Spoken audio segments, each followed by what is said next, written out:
কিন্তু এখানে এরকম ফুল দিয়ে কিন্তু খুব সুন্দর করে সাজানো হচ্ছে। দেখ মনসাতলা বারোয়ার যে বড় মা হয়, এখানে আরেকটা ঐতিহ্যবাহী মন্দিরের পাশের এই মাঠটাতেও কিন্তু একটা বিশাল বড় মানে মেলা করা হয়েছে। মানে পুরো বাঁশের যে টোটাল কাজটা সেটা কমপ্লিট হয়ে কাপড়ের কাজটা কিন্তু চলছে। আমি হলাম আয়ুষ আর তোমরা দেখছো বং ভাইবস উইথ আয়ুষ। আজকে হলো ৭ই মে ২০২৬ আর আজ আমি এসেছি কোন্নগর। কিন্তু কেন? কারণ আজ থেকে ঠিক দুদিন বাদে অর্থাৎ ৯ই মে ২০২৬ এই কোন্নগরে অনুষ্ঠিত হতে চলেছে এখানকার শতাধিক প্রাচীন এবং ঐতিহ্যবাহী শকুন্তলা রক্ষাকালী মায়ের মহাপুজো। তো সেখানে কিন্তু দূর দূরান্ত থেকে বহু মানুষের সমাগম হবে এবং একটা জাঁকজমকপূর্ণভাবে কিন্তু সেই পুজোটা হতে চলেছে। প্রত্যেক বছরই কিন্তু সেই পুজোটা কিন্তু এখানে অনুষ্ঠিত হয়। আর সেইখানকার যে সমগ্র সাজসজ্জা মায়ের কিরকম এখন মানে মূর্তিটার কাজ চলছে, প্রিপারেশনটা কিরকম প্যান্ডেলের হয়েছে আর কি করে আসবে, সব কিছুটাই কিন্তু এই ভিডিওর মাধ্যমে তোমাদের সামনে আমি তুলে ধরতে চলেছি। তো চলো বিনা টাইম ওয়েস্ট করে ভিডিওটা শুরু করা যাক। তোমাদের আগে বলে দিই তোমরা এখানে কি করে আসবে। তোমরা কিন্তু যে কোনো মেন লাইনের লোকাল, ব্যান্ডেল লোকাল, তারপর হাওড়া বর্ধমান লোকাল আছে সেইটা ধরে কিন্তু কোন্নগর চলে আসতে পারবে। কোন্নগরে এসে তোমরা টোটো বা অটো ভাড়া করে নেবে। ভাড়া করে তোমার ১০-২০ টাকা ভাড়া পড়বে। ৫ থেকে ৭ মিনিটের মধ্যেই কিন্তু একদম মেন যে মন্দির আছে শকুন্তলা মায়ের মন্দির, সেখানে কিন্তু তোমাদের পৌঁছে দিয়ে যাবে। এই মুহূর্তে আমি চলে এসেছি একটা গঙ্গার ঘাটে। এই জায়গাটাকে কিন্তু বলা হয় সাধুর ঘাট। আর এখানেই কিন্তু পুজো রিলেটেড যে কাজগুলো সেগুলো কিন্তু হয়ে থাকে। যেমন দণ্ডি কাটার কাজ এখানেই হয়, দণ্ডি কাটা, চান করা, তারপর মায়ের যে বিসর্জনটা হয় সেটাও কিন্তু এই সাধুর ঘাটেই কিন্তু হয়ে থাকে। আর দণ্ডি কাটার কাছে তোমাদের বলে দিই, যেদিন পুজো অর্থাৎ ৯ তারিখ, সেই ৯ তারিখের আগে অর্থাৎ ৮ তারিখ, ৮ তারিখের দুপুর ১২টা থেকে কিন্তু তার পরের দিন অর্থাৎ ৯ তারিখ যেদিন পুজো সেই দিন দুপুর ১২টা অব্দি কিন্তু দণ্ডি কাটার কাজটা এখানে চলে। এই দিকটায় ছিল সাধুর ঘাট। আর এই ঠিক সামনের রাস্তাটা এই যে চলে যাচ্ছে এটাকে বলা হয় এসসি চ্যাটার্জি রোড। এই রোডটা ধরে সোজা চলে গেলেই কিন্তু তোমাদের প্রথমেই পড়বে পালবাড়ি, যেখানে ঠাকুরটা তৈরি হয়, আর তারপরেই কিন্তু শকুন্তলা মায়ের মন্দির। আর এই যে দেখো গেটটাও কিন্তু এখানে করে দেওয়া হয়েছে, চন্দননগরের যে লাইটিং এর গেট হয় সেই গেট করা আছে। তো সোজা রাস্তা ধরে কিন্তু চলে যেতে হবে। তোমাদের আগে আমি শকুন্তলা কালী মন্দিরটা দেখিয়ে দিই, তারপর কিন্তু যে মানে ঠাকুরটা তৈরি হচ্ছে সেটা কিন্তু দেখাবো। এই যে আমি এখন চলে এসেছি মেন যে মানে কালী মন্দির আছে সেইখানে। এই মুহূর্তে কিন্তু মানে পুরো বাঁশের যে টোটাল কাজটা সেটা কমপ্লিট হয়ে কাপড়ের কাজটা কিন্তু চলছে। দেখো বেশ সুন্দর করে কিন্তু একদম গোলাপি আর হলদে যে রঙে সেই কাজটা কিন্তু চলছে। আর এখানে দেখো ফুল টুল দিয়ে একদম সাজানো হচ্ছে, আর এখানে মাইক টাইক সব লাগিয়ে দেওয়া হয়েছে।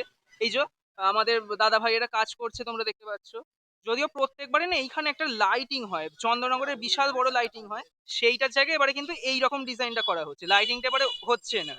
এই যে দেখো এইখান থেকে চূড়াটা দেখা যাচ্ছে, এইটা হলো মেন যে মন্দিরটা সেইটা। আমি এখন মন্দিরে তোমাদের ভেতরে ঢুকে গিয়ে দেখাবো কাজটা কিরম চলছে। তার আগে বাইরে থেকে মন্দিরটা তোমাদের আগে ভালো করে দেখিয়ে দিই। এই যে এইদিকে পুজো কমিটির অফিস, আর তার ঠিক অপোজিটে রয়েছে কিন্তু এই মন্দিরটা। এই দেখো মন্দিরের যদি আমি কাজটা একটু ভালো করে দেখাই, গঠন শৈলীটা, তাহলে দেখবে এইখানে এরকম লাল রঙের আর এইরকম, এই দেখো এখানে মা বলে লেখা আছে তোমরা দেখতে পাচ্ছ। এখানে বিভিন্ন নকশা করা হয়েছে, ওপরটা এরকম ফুল দিয়ে কিন্তু সুন্দর করে সাজানো হয়েছে। আর এর ওপরে কিন্তু দেব দেবীর বিভিন্ন মূর্তি আছে। এই যে এখানে কিন্তু দেব দেবীর বিভিন্ন এরকম ছোট ছোট মূর্তি কিন্তু করা হয়েছে। এটা কিন্তু পুরো গঠন শৈলীটা। আর এখানে কিন্তু মেন গেট, এর ভেতরে ঢুকলেই কিন্তু সব তোমায় আমি দেখাচ্ছি, এখানে ঢুকেই তোমাদের কিন্তু দেখাচ্ছি কিরকম কাজটা চলছে। আচ্ছা আমি এই মুহূর্তে কিন্তু মন্দিরের ভেতরটা প্রবেশ করছি আর তোমাদের দেখাচ্ছি কিরকম কারুকাজটা চলছে। এই দেখো এই মুহূর্তে কিন্তু এখানে এরকম ফুল দিয়ে কিন্তু খুব সুন্দর করে সাজানো হচ্ছে। দেখো আর যেহেতু দুদিন বাদেই পুজো, তো পুরোটা সাজানো কিন্তু এই মুহূর্তে হয়ে গেছে। এই যে ওপরে কিন্তু এরকম সুন্দর ঝাড়বাতি দিয়ে সাজানো হয়েছে। আর পাখাগুলোর পাশেও কিন্তু এই যে পাখাগুলোর পাশেও কিন্তু এরকম ফুল দিয়ে সাজিয়ে দেওয়া হয়েছে। তারপরে এই দিকটা এরকম ফুল দিয়ে সাজানো আছে, আর এইখানে একটা ঘন্টা করা হয়েছে এরকম। আর এই জায়গাটা সম্ভবত বলিদানের যে জায়গাটা সেইটা। এই গেট এই যে ব্যারিকেড গুলো আছে, এই লাল ব্যারিকেড গুলো কিন্তু এখানে লাগিয়ে দেওয়া হয় বলিদানের সময়।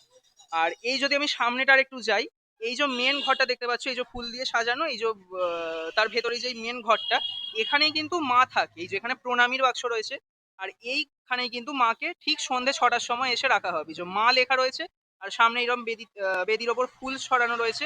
এখানে কিন্তু মা থাকবে। তোমাদের আরেকটুখানি ভেতরে ঢুকে দেখিয়ে দিচ্ছি। এই দেখো, আর এই দেখো ওপরে কিন্তু একটা ময়ূরের মতো জায়গা দুটো করা হয়েছে, এটা ময়ূর দিয়ে দুটো এরকম সাজিয়ে দেওয়া হয়েছে।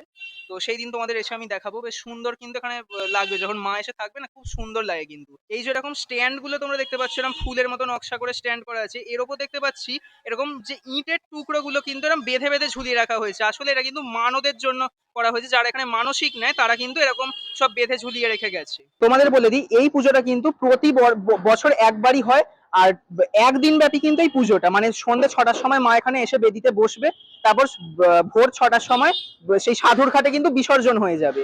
তো তোমরা বুঝতেই পারছো ক্রেজটা কিন্তু কতটা থাকে, কারণ একদিন ব্যাপী যেহেতু পুজো, ক্রেজটা কিন্তু বিশাল হাই লেভেলে থাকে, আর বিশাল কিন্তু ভিড়ও এখানে ওই জন্য হয়। তোমরা এই যে দেখতে পাচ্ছ এখানে ব্যারিকেড করা আছে, এই হলো মন্দির, আর তার পাশে কিন্তু এরকম ব্যারিকেড করে দেওয়া আছে। এইখানে কিন্তু মানে প্রসাদ বিতরণের যে কাজটা, তারপর পুজো দেওয়ার এইসব কাজগুলো কিন্তু এখানে হয়, সম্ভবত প্রসাদ বিতরণের কাজটাই হয়। মন্দিরের পাশের এই মাঠটাতেও কিন্তু একটা বিশাল বড় মানে মেলা করা হয়েছে, তোমরা দেখো। এই যে এই হলো মন্দির, আর এই পাশের মাঠটাতেই কিন্তু এরকম বিশাল করে নাগরদোল্লা, তারপর এরকম দোলনা টোলনা অনেক কিছু কিন্তু করা হয়েছে। এই মুহূর্তে আমি চলে এলাম পালেদের যে স্টুডিওটা সেইখানে।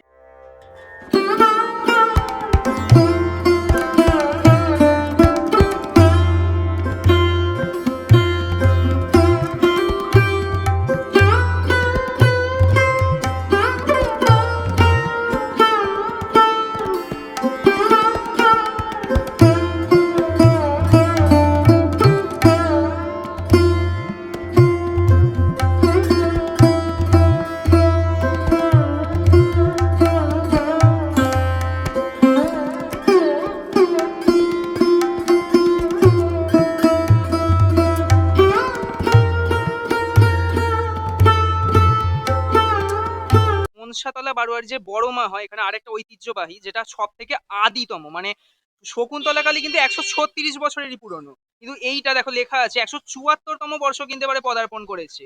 মানে এটা কিন্তু আরো আগেকার পুজো, আর সব থেকে ঐতিহ্যবাহী, প্রথম কিন্তু কন্যা করে এই পুজোটাই হতো। তো তোমাদের একবার ঠাকুরটাকে দেখিয়ে দিই কিরম এখন তৈরি হয়েছে, এটা ওই দিনেই কিন্তু পুজোটা হয়। এই দেখো এইটা কিন্তু এখানকার বড় মা।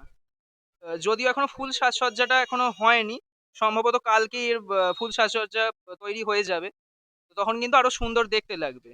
আর এখানে কিন্তু আরো এই যে বারোয়ারির পুজোগুলো কিন্তু এই মুহূর্তে এখানে রেডি হচ্ছে। আর মনসাতলা বারোয়ারির যে বড় মা, যাকে আমি এক্ষুনি দেখালাম, তার কিন্তু পুজোটা হয় এই মন্দিরটায়। আশা করি তোমাদের এই প্রিপারেশন ভিডিওটা দেখতে বেশ ভালোই লেগেছে।